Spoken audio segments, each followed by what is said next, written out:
साई बाबा कृपारू श्री साई सच्चरित सप्तम अध्याय आरंभ करने को जाऊँगी। अद्भुत अवतार।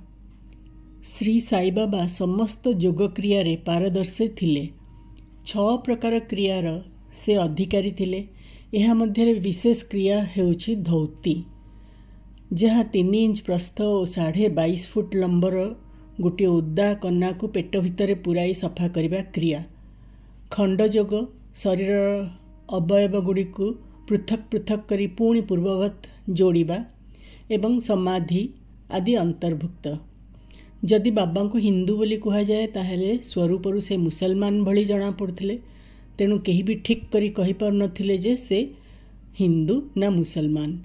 हिंदू मानकर रामनवमी उत्सव से यथाविधि पालन करुथिले। यह सहित मुसलमान मानकर चंदन उत्सव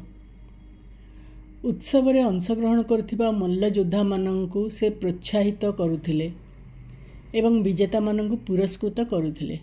गोकुलाष्टमी दिन गोपाल कला उत्सव धूमधाम सहकारे पालन करुथिले। ईद दिन मुसलमान माननकु नमाज पढ़िबा पई मस्जिद को निमंत्रण करुथिले। थरे मोहरम रे मुसलमान माने मस्जिद रे ताजिया स्थापन तथा किछि दिन ताजिया को सेठरे रखी पुणी शोभायात्रा करी ग्रामरु बाहरिबार कार्यक्रम कले। श्री साई बाबा 4 दिन ताजिया रखिया को अनुमति देले एवं पंचम दिन कौनसी विद्वेष बिना ताजिया को हटाई देले। जदि तांको मुसलमान कहा जाए, हिंदू प्रथा अनुसार तांकर कर्णवेद होइथिला। आउ जदि हिंदू कहबा ताहेले से सुन्नत करवा सपक्षरे थिले। नाना साहेब चंदरकर जी बाबा को अति निकटर देखी बाबांकर सुन्नत होई नथिबा प्रकाश करिसेंती। विधि देवंक रचना बाबा हिंदू ना जबन साई लीला पृष्ठा 562 द्रष्टव्य। जदि किए तांको हिंदू बोली कहे ताहेले सीए तो सर्वदा मस्जिद रे अवस्थान करथिले एवं केही जदि मुस्लिम बोली कहे ताहेले से सेठारे सर्वदा धुनी जलाई रखुथिले। यह सहित अन्यान्य कर्म जहाँ सब इस्लाम धर्मर विरोधी यथा चक्की पेशिबा, शंख और घंटनाद, होम आदि कर्म करिबा, अन्नदान एवं अर्घ्य द्वारा पूजन सर्वदा सेठारे चालुथिला। जदि किए तांको जबन कहे, कुलीन ब्राह्मण एवं अग्निहोत्री माने मध्य सेमानकर नियम उल्लंघन करी तांको साष्टांग प्रणिपात करुथिले। किए जदि व्यक्तिगत विषय पचारिबाकु जाइछि, आश्चर्यजनक भावे ताहा तार मनरु विस्मृत हो जाउथिला एवं तांकर दर्शन मात्र के से विमोहित होई उठुथिला। एणु वास्तव रे केही एहार कौनसी निर्णय करि पारि नथिले जे प्रकृत रे बाबा हिंदू कि जबन। एथिरे आश्चर्य हेबार कौन अछि?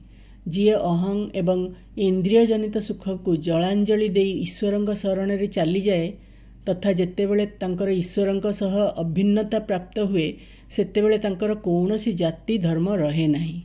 श्री साई बाबा एही श्रेणीर थिले। से जाति एवं प्राणी मानक मध्यरे कौनसी भेदभाव देखु नथिले। फकीर मानक सहित से आमिष एवं माछ भोजन करुथिले। कुकुर मध्य तांकर भोजन पात्र रे मुह देई आराम रे तांक सह खाई पारुथिला। एही परि श्री साई बाबांकर अपूर्व तथा अद्भुत अवतार थिला। गत जन्मर शुभ संस्कारर फलस्वरूप मोते मध्य तांकर चरण रे बसिबार एवं तांकर सत्संग लाभ करिबार सौभाग्य प्राप्त हैला। मोर जेउपरि आनंद और सुख प्राप्ति अनुभव होईछि ताहा मु किपरि वर्णना करिबि। यथार्थ रूप रे बाबा अखंड सच्चिदानंद थिले।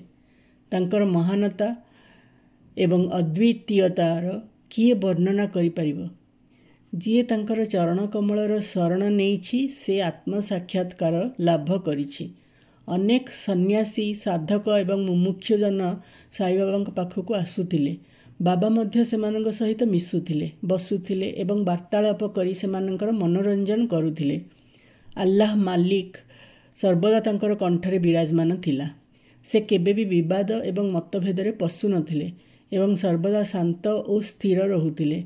अवश्य बेले बेले से क्रोधित होई उठुथिले। से सर्वदा वेदांतर शिक्षा देउथिले। केही मध्य शेष पर्यंत जानी पारि नथिले जे प्रकृत रे श्री साई बाबा किए थिले। धनी और गरीब उभय तांक लागि समान थिले। से लोकमानंकर गूढ़ कथा सबु जानी पारुथिले एवं जेतेबेले सेमानंक आगरे ताहा प्रकट करुथिले ସେମାନଙ୍କ ବିସ୍ମୟର ସୀମା ରହୁନଥିଲା। ସ୍ୱୟଂ ଜ୍ଞାନାବତାର ହୋଇଥିଲେ ମଧ୍ୟ ସେ ଅଜ୍ଞାନତା ପ୍ରଦର୍ଶନ କରୁଥିଲେ। ଆଦର ଅଭ୍ୟର୍ଥନା ପ୍ରତି ତାଙ୍କର ସର୍ବଦା ଅରୁଚି ଥିଲା। ଶ୍ରୀ ସାଇବାବାଙ୍କର ଏହିପରି ବୈଶିଷ୍ଟ୍ୟ ଥିଲା। ସେ ଶରୀରଧାରୀ ହୋଇଥିଲେ ମଧ୍ୟ କର୍ମରୁ ତାଙ୍କର ଐଶ୍ୱରିକ ଶକ୍ତି ସ୍ପଷ୍ଟ ଝଲସି ଉଠୁଥିଲା। ଶିରିଡ଼ିର ସମସ୍ତ ନରନାରୀ ତାଙ୍କୁ ପରମ ବ୍ରହ୍ମ ରୂପରେ ମାନୁଥିଲେ।